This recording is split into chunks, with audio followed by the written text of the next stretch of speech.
Hi, I'm Mary Esther Fichthorn. And I'm Neil Fichthorn, and this is our 61st wedding anniversary.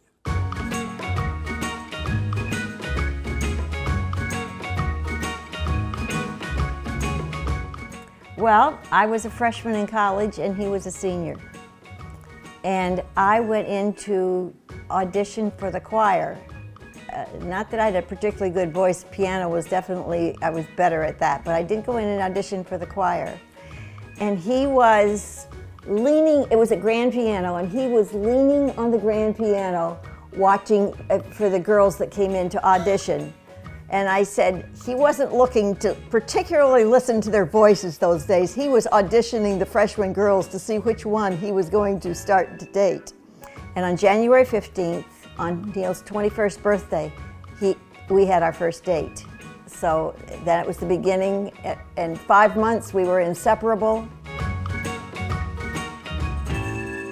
But I have to add this to the story. Okay. After that date, the first date, my birthday, oh, yes, I forgot that I went detail. back to my room and I said to the guys, I just dated the girl I'm going to marry. I have no idea. I don't know. It just, the sparks flew. I don't know. But I had no doubt about it whatsoever. No, I mean, she could have messed things up, but I knew what my intentions were.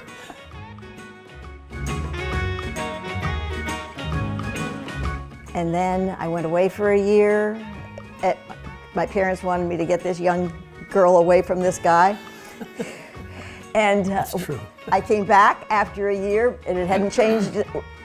We went back together again, and we were married on May 31st then, after, the end of that year.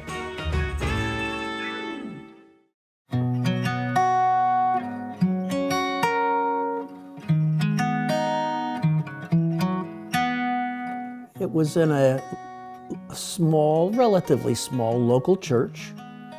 The pastor of the church, she was the pianist at the church. And I had my friends from the college were a part of the wedding. And she had a college friend or two, but also some women from the church there. It was a very normal wedding. There was no great big reception or anything like that. It was just we were regular people. The day was nice. It was a nice very day, nice so day. we didn't have to run through the raindrops or anything. So it was good.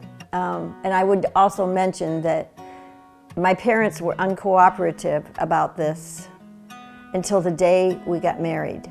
And it was absolutely true. I mean, right up to the last minute, in their way, they fought it. And once we were married, they flipped the switch. It was great from then on. Amazing. Well, some of the things that we did together were just very interesting at that time. Neil was doing some concerts with John Peterson, who at that time was just writing a lot of musical cantatas, and they were being used in a lot of churches. And he would get community churches to come together and have a community choir. And then he would train the choir, and John would come in and direct it then for the big concert. And I was able to play the piano for these things, and we were able to work together. And that went on for a number of years, and it was really an enjoyable ministry that we could do together. And as well as he was a minister of music at a church, for which I was also his piano player. So I have been playing the piano for him. I played for his senior recital when I was 17, and I've been doing it ever since.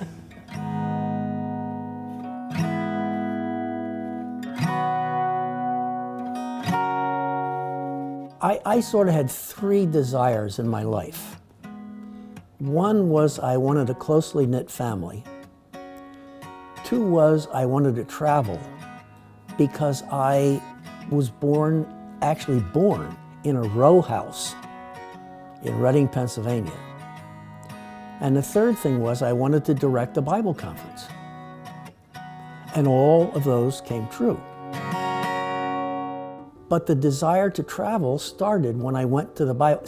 I was teaching school during the school term, and then in the summer I would go to the Bible conference. But one year they asked me to stay on, and I stayed on and resigned from teaching. Well, my job was public relations. I didn't know what public relations was. I didn't know what to do. So I was a musician. So I put together concerts, and we went to various cities, did the concerts, and promoted the conference. But it was at a time when people were just beginning to do a lot of traveling.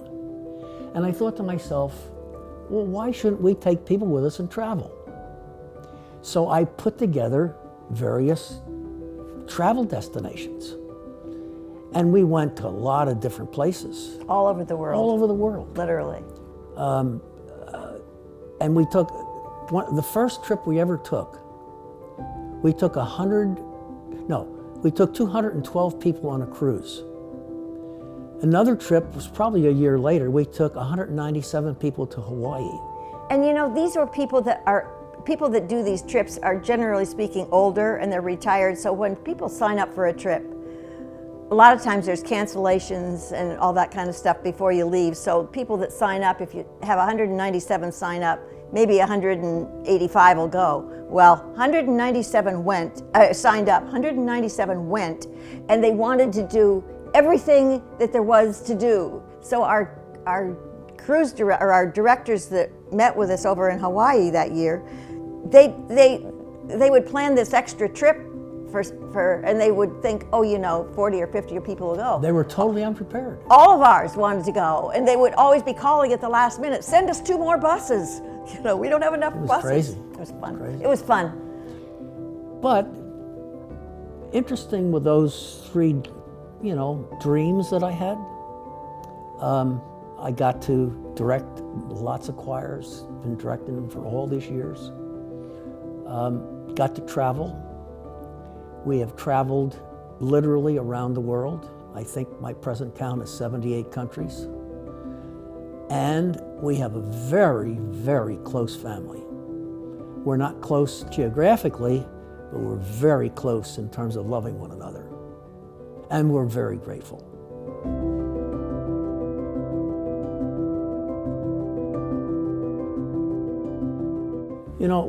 When both of us were young, we gave our lives to the Lord. And we didn't know what He might have in store for us. And I never had a goal except serving the Lord. Now, how does that work out? And all along the way, it happened. So it's just been amazing how we've been able to accomplish our purposes and serve the Lord at the same time.